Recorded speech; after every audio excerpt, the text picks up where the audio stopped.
اعوذ باللہ من الشیطان الرجیم، بسم اللہ الرحمن الرحیم۔ السلام علیکم۔ آج ہم آپ کو بتائیں گے باپ کی بد دعا کا اثر۔ ایک محترم شخصیت بیان کرتے ہیں، میں حج کرنے کے لیے بیت اللہ جا رہا تھا۔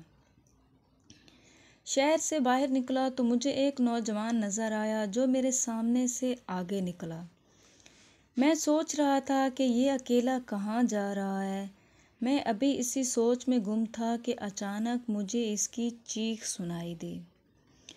میں فوراً اس طرف متوجہ ہوا اور کیا دیکھتا ہوں، اس کے پاؤں تلے زمین شک ہو گئی ہے اور وہ اس میں دھنس گیا ہے، جس پر زمین دوبارہ بند ہو گئی۔ صرف اس کی لاٹھی اور کچھ سامان باہر رہ گیا۔ میں یہ منظر دیکھ کر بہت حیران ہوا۔ کچھ دیر بعد میرے حواس بحال ہوئے تو دیکھا کہ ایک بوڑھا شخص تیزی سے میری جانب بڑھ رہا ہے۔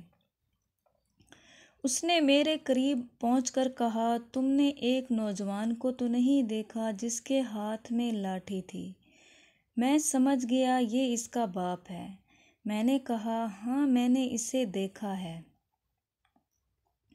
اور یہ رہی اس کی لاٹھی جو زمین پر پڑی ہے۔ وہ میری بات سن کر چیخا اور کہا، کیا میرا بیٹا زمین میں دفن ہو گیا ہے؟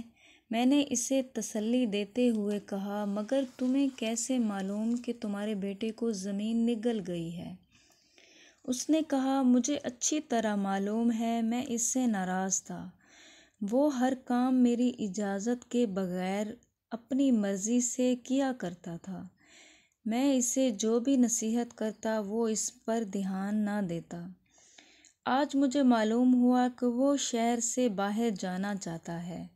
میں نے اسے روکا اور کہا، اگر تم شہر سے باہر گئے تو میں خدا تعالیٰ سے دعا کروں گا کہ تمہیں زندہ درگور کر دے۔ اس طرح میں نے اسے بد دعا دی۔ خدا تعالیٰ نے میری بد دعا کو قبول کر لیا اور اسے زمین میں زندہ دفن کر دیا۔